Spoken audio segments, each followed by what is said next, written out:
हुए लश्कर का भरम देख रहे हैं, टूटे हुए लश्कर का भरम देख रहे हैं और जिल्ले इलाही का करम देख रहे हैं। ताकत का नशा अक्ल पर हावी है तुम्हारी, तुम देख ना पाओगे जो हम देख रहे हैं। कि दिल्ली पुलिस अगेन 5 साल बाद दोबारा कैंपस में घुस सकती है और हम किस तरह कर सकती है।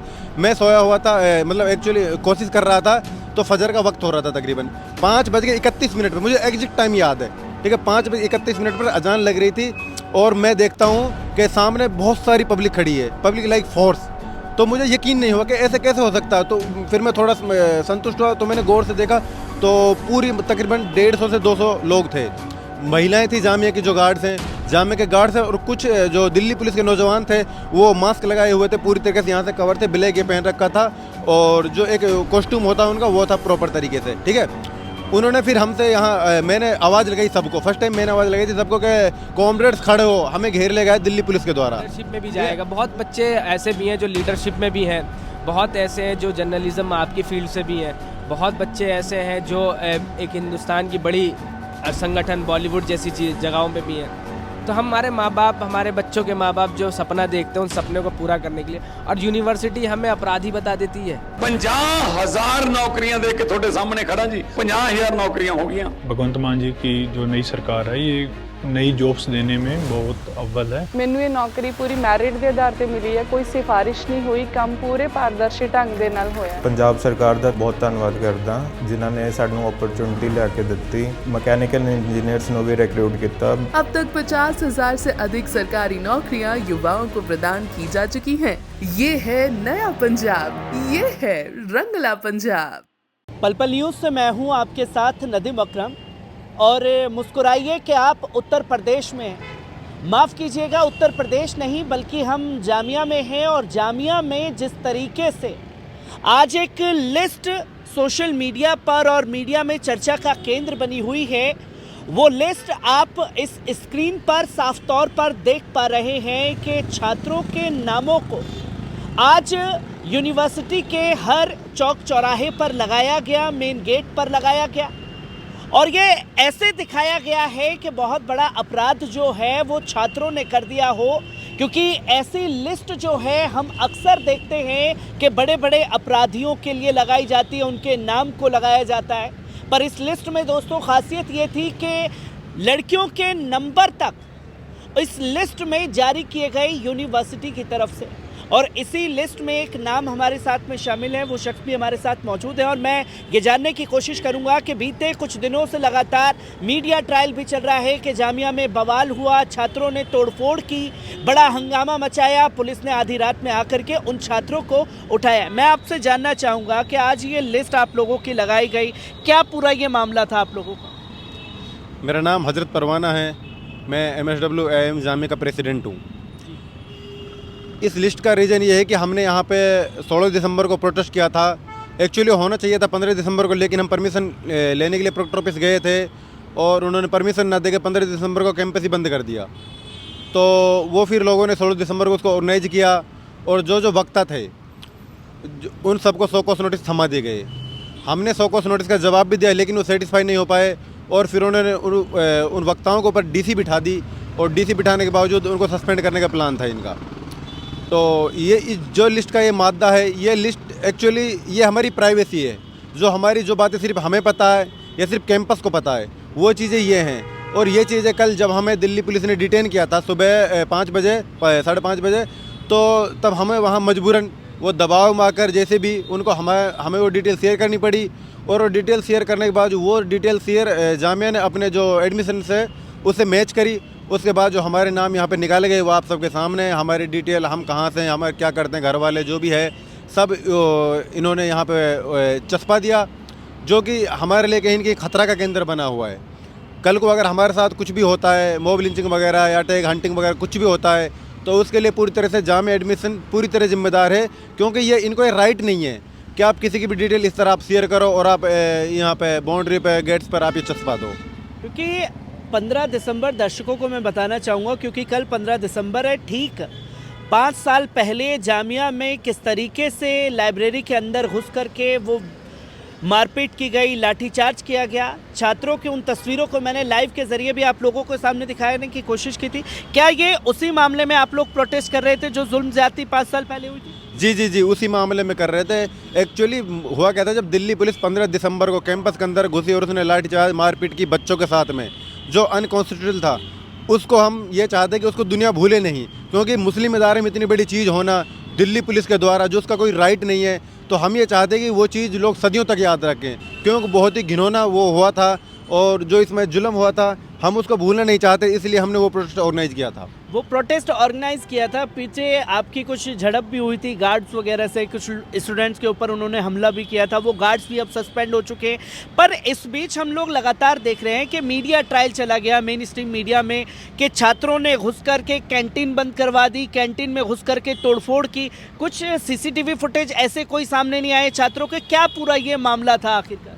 नहीं, देखो, हम पीसफुली प्रोटेस्ट कर रहे थे, जो जामिया हर बार करता है। जामिया में इतने सारे प्रोटेस्ट हुए, लेकिन कभी तोड़ फोड़ नहीं हुई, नहीं कभी होगी।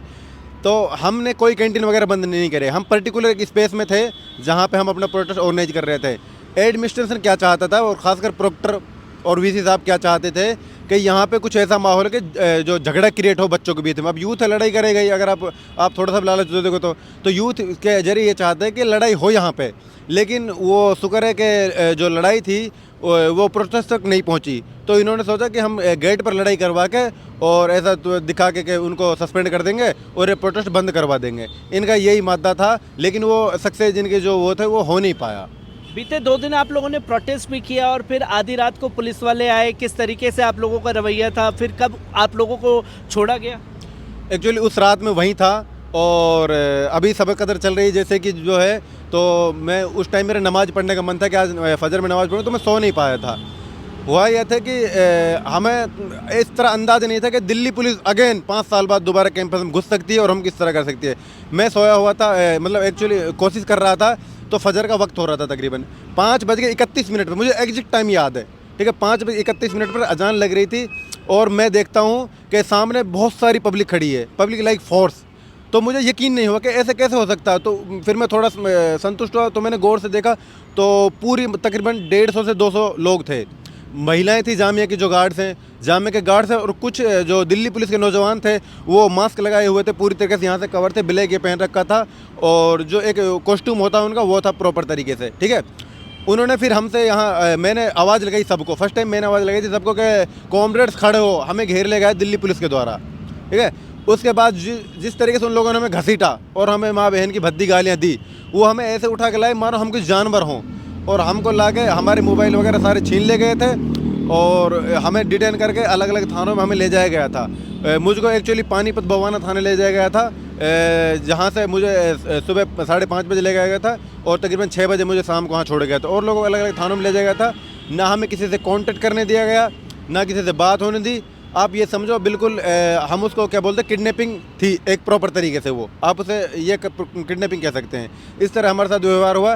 बाकी दिल्ली पुलिस ने ले जाने के बाद हमारे साथ कोई बदतमीज़ी नहीं की, वो चीज़ मैं बोलूँगा। हमारा हर तरीके से ख्याल रखा गया और जो हमने खाने पीने की रिक्वायरमेंट की, जो प्रॉपर तरीके से हमारी पूरी की गई, वहाँ पर हमारे साथ कोई दुर्व्यवहार नहीं हुआ। लेकिन इस बीच में ये हुआ कि उन्होंने हमसे बहुत सारे साइन करा लिए थे, बहुत सारे कागज़ों पर, हमें पता नहीं, क्योंकि वो सारे ब्लैंक पेज थे, ठीक है। उन पर अलग अलग तरीके से उन लोगों ने साइन करा लिए। हम मजबूर थे, हम 5 लोग थे और मेरे साथ 12 पुलिस वाले थे। तो अब आप सोच ही सकते हैं कि आप दबाव में थे तो साइन तो करना ही पड़ेगा। मैं आपसे एक सवाल और ये लेना चाहूँगा, क्योंकि बीते 5 साल पहले जब ऐसा इंसिडेंट दिल्ली पुलिस द्वारा हुआ था, तो जामिया के जो गार्ड्स थे उन्होंने रोकने की कोशिश जो है वो कुछ हद तक पुलिस वालों को भी की थी, पर इधर गार्ड्स का रवैया आप लोगों के साथ कैसा था? क्या वो लोग आपके साथ थे या पुलिस वालों के साथ ही कोऑपरेट करते हुए नजर आए? नहीं, उस टाइम मैं आपको बता देना चाहता हूँ, उस टाइम एडवाइज़र साहब और डीसीपी साहब जो जामिया में अभी अपॉइंट हुए, डीसीपी साहब साथ थे।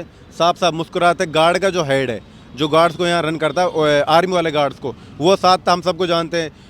उनका साथ पूरी तरीके से था कि इनको ले जाओ, और वो मुस्कुरा रहे थे बाहर खड़े हुए। एक्चुअली लेडीज़ गार्ड थी, वो हमारे जो लड़कियां थी हमारे साथ उस रात मेरे ख्याल से 5 से 6 लड़कियां थी, वो लड़कियों को वो पकड़ के लाई, ठीक है। जो मेल गार्ड थे वो हमें पकड़ के लाए। जामिया के जो पूरे एडवाइजर थी उनके साथ थी, वो हमें ले गए थे और मुस्कुरा रहे थे, जो कि हमें बहुत ही गंदा फील हो रहा था और हमें एक्चुअली नहीं पता था हमें कहाँ ले जाएंगे, हमारे साथ क्या करेंगे क्या नहीं करेंगे। लेकिन जो 5 साल पहले हुआ था वो एक पूरी कम्युनिटी का प्रोटेस्ट था, CNRC का प्रोटेस्ट था वो, तो उसमें मैं ये कह सकता हूँ हाँ उसमें शायद गार्ड हमारे साथ होंगे, लेकिन इस टाइम गार्ड हमारे साथ नहीं थे। हमने वीडियो भी बनाए थे, हमने लोगों से अपील भी की थी कि हम स्टूडेंट है, कोई टेररिस्ट नहीं है, इस तरह हमें कहाँ ले जा रहे हो, लेकिन हमारी कोई सुनाई नहीं हुई इस मुद्दे में कि गार्ड थे जो पूरे पुलिस वालों के साथ थे। मैं आपसे भी जानना चाहूँगा आखिरकार क्या हुआ था उस रात में, किस चीज़ के लिए प्रोटेस्ट था? जैसे कि सामने आई तस्वीर के 5 साल पहले जो घटनाएं घटी उसे लोग भूले ना, इसलिए आप लोग से एहतजाज कर रहे थे। कैसे देख रहे हैं, समझ रहे हैं कि अब ऐसे लिस्ट लगाई गई कि जैसे आप बहुत बड़े क्राइम करके बैठे हों, बहुत बड़े आतंकवादी हों? देखिए, सबसे पहले तो मैं प्रशासन, जामिया प्रशासन को एक ही बात कहूँगा कि इन्होंने छात्रों की जो लिस्ट बनाई है, ये कोई क्रिमिनल तो है नहीं, छात्र हैं, आपकी यूनिवर्सिटी के हैं। और ये जो मामला था, जो भी मसला था, ये यूनिवर्सिटी का इंटरनल मामला था। इस मामले में एक्सटर्नल फोर्स का आ जाना, प्रशासन का ये रवैया, ये कहीं ना कहीं मैं ये समझता हूँ कि बड़ी बदतमीज़ी किस्म की चीज़ है। जामिया यूनिवर्सिटी में जो प्रशासन के जो आला अधिकारी हैं वो भी पढ़े लिखे लोग हैं, यहाँ पे भी जामिया के छात्र अभी पढ़ रहे हैं, तो उन लोगों को इस बात को समझना चाहिए कि एक प्रोटोकॉल यूनिवर्सिटी का होता है। मैं वीसी साहब से सवाल पूछना चाहूँगा कि उनको यूनिवर्सिटी का प्रोटोकॉल नहीं मालूम क्या? अगर उनको यूनिवर्सिटी का प्रोटोकॉल मालूम है तो फिर इंटरनल मामले में दिल्ली पुलिस का इतना इन्वॉल्वमेंट कहाँ से आ जाता है, फोर्सेस का इन्वॉल्वमेंट कहाँ से आ जाता है? छात्रों को सुबह 5 बजे अंधेरे में 5 बजे के अंधेरे में पुलिस उठा करके लेकर के जाती है, किसी को पानीपत ले जाती है, किसी को कहीं ले जाती है। तो ये कहीं ना कहीं यूनिवर्सिटी का एक बहुत ही एडमिनिस्ट्रेशन का बहुत ही गलत व्यवहार है, और इसका मैं कंडम करता हूँ कि यूनिवर्सिटी को ऐसा नहीं करना चाहिए था। और एक शेर है, उस शेर के माध्यम से मैं यूनिवर्सिटी के जो एडमिनिस्ट्रेशन है उनको एक मैसेज देना चाहूँगा कि वो शेर ये है कि टूटे हुए लश्कर का भरम देख रहे हैं, टूटे हुए लश्कर का भरम देख रहे हैं और जिल्ले इलाही का करम देख रहे हैं। ताकत का नशा अक्ल पर हावी है तुम्हारी, तुम देख ना पाओगे जो हम देख रहे हैं। क्योंकि हमने वो चीज़ देखी है जब आज से 5 साल पहले CAA NRC का जो प्रोटेस्ट चला, तो हमने वो चीज़ देखी। मैं अभी भी मुझे बड़ा अफसोस है इस बात का कि हमने ये देखा है कि मिनहाजुद्दीन जो जामिया के छात्र होकर के उनकी आँख फोड़ी गई, एक छात्र उनका हाथ तोड़ दिया गया, एक छात्र उनका पैर टूट गया, एक छात्र ऐसे थे कि जिनका हाथ के अंगूठा भी गायब हो गया। तो हमने तो ये सब चीज़ें देखी हैं। तो ये जो आपके ऊपर जो नशा जो है ना, ये मैं VC एडमिनिस्ट्रेशन से यही कहूँगा कि जो आपके ऊपर ये ताकत का जो नशा है ना, इस नशा को उतारने की ज़रूरत है। उतारिए, छात्रों के हित में बात कीजिए। अगर छात्र आपसे कुछ कह रहे हैं, और ये यूनिवर्सिटी बनाई ही मूवमेंट के ज़रिए है। यूनिवर्सिटी जो जब 1920 में स्थापित की गई तो एक मूवमेंट के ज़रिए ही इसको बनाया गया। गांधी ने सपना देखा, मौलाना अली जौहर ने सपना देखा कि यहाँ पे हमारे छात्र पढ़ेंगे, बड़े बड़े लीडर बनेंगे। तो आपको तो ऐसी चीज़ों में इनका साथ देना चाहिए था। आप उसको क्या कहते हैं, क्रिमिनल जैसे होता है कि दिल्ली कोई भी किसी भी राज्य की पुलिस किसी भी क्रिमिनल को ढूंढने के लिए एक फ़ोटो जारी कर देती है, उस तरीके से आपने फ़ोटो जारी कर दिया कि ये क्रिमिनल लोग हैं, जहाँ यूनिवर्सिटी सस्पेंड कर दिया आपने। और शर्म की बात यह है यूनिवर्सिटी के एडमिनिस्ट्रेशन के लिए, सबसे बड़ी शर्म की बात यह कि हमारी जो बहन बेटियां जो पढ़ रही हैं, आपने उनके नंबर रिवील कर दिए, फ़ोन नंबर। ये शर्म की बात है। ये आप रिवील कर रहे हैं, आप उनका नाम रिवील कर रहे हैं, आप उनकी ईमेल आईडीज़ रिवील कर रहे हैं, आप उनके एड्रेस रिवील कर रहे हैं। क्या ये मतलब हो क्या रहा है यूनिवर्सिटी के अंदर? ठीक है, हमारे साथ आप करिए ऐसा रवैया, हम बर्दाश्त करने को तैयार हैं, लेकिन हमारी जो बहनें पढ़ रही हैं उनके साथ आप ऐसा रवैया अपनाएंगे? चलिए ठीक है, आपको फ़ोटो रिवील करना ही था, आप हमारा करते, आप मेल छात्र स्टूडेंट्स का कर देते, आपने फ़ीमेल का भी कर दिया। ये कहीं ना कहीं बहुत शर्म की बात है। ये पूरा हिंदुस्तान इस टाइम से आपने देखा है कि अभी ट्विटर पे चंद्रशेखर आज़ाद ने भी इस चीज़ के लिए कंडम किया, बहुत बड़े बड़े लीडरों ने कंडम किया। तो ये पूरा हिंदुस्तान कंडम कर रहा है कि यूनिवर्सिटी की गलत बात है, और हम भी इसको कंडम करते हैं कि यूनिवर्सिटी की बहुत गलत बात है। इसकी लड़ाई ही यही है कि हम छात्रों को अपराधी नहीं होने देंगे। हमारी लड़ाई ही इसी चीज़ की है। अब आप सोचने वाली बात यह है कि आप बिल्कुल ऐसा व्यवहार कर रहे हैं छात्रों के साथ, हमारे साथ वो व्यवहार कर रहे हैं कि हम अपराधी हैं। हिंदुस्तान के अलग अलग राज्यों से यूनिवर्सिटी में, जामिया यूनिवर्सिटी में बच्चे पढ़ने आते हैं, एक सपना लेकर के आते हैं।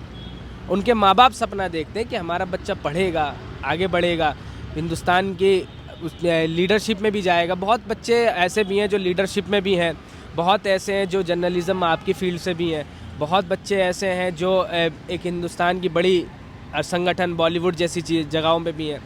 तो हमारे माँ बाप, हमारे बच्चों के माँ बाप जो सपना देखते हैं उन सपने को पूरा करने के लिए, और यूनिवर्सिटी हमें अपराधी बता देती है। बड़े शर्म की बात है, अफसोस, मुझे बहुत अफसोस है। आप मेरे चेहरे पे भी समझ देख रहे होंगे, मुझे अफसोस लग रहा है। और हम सबसे पहले हम वो नहीं भूलना चाहते जो जामिया के अंदर 5 साल पहले हुआ था, हम उसको हमेशा याद रखना चाहते हैं। और जब तक याद रखना चाहते हैं, जब तक हमारे जो जामिया से, चाहे किसी भी यूनिवर्सिटी से पॉलिटिकल प्रिजनर्स जेल की सलाखों के पीछे हैं या उन पे मुकदमा चल रहा है, हम जब तक नहीं भूलना चाहते। और वो आंदोलन अगर जामिया ये चाहती है कि उसको बंद कर दिया जाए, तो वो जब तक भी बंद नहीं होगा जब तक वो पॉलिटिकल प्रिजनर्स जेल की सलाखों के पीछे है। ये चलता रहेगा और जब तक ही चलता रहेगा, जब तक मुकदमा इन पर चलता रहेगा। तो हम लोग पीछे हटने के नहीं है, हमें रोका जा रहा है, ठीक है, आप रोकिए, लेकिन हम लोग, आप यूनिवर्सिटी रोकेगी, हम कब तक रोकेगी? हम अपने माध्यम से जैसे भी हमसे होगा हम उस पर आवाज़ उठाएंगे, ज़रूर उठाएंगे इंशाल्लाह। तो आप देख सकते हैं कि हमारे साथ में वो छात्र मौजूद थे जो 5 साल पहले हुई घटना को लेकर के एक शांतिपूर्वक एहतजाज करना चाहते थे, पर उस एहतजाज का सिला इन्हें ये मिला कि खुद ही इन्हें क्रिमिनल बता दिया गया। और हम तो ये क्रिमिनल नहीं है, ये आम छात्र हैं, यूनिवर्सिटी का आगे चल कर के भविष्य तय करने वाले छात्र हैं। पर उन छात्रों को कौन अपराधी बनाने की कोशिश कर रहा है, ये सबसे बड़ा सवाल जो है वो खड़ा हो जाता है।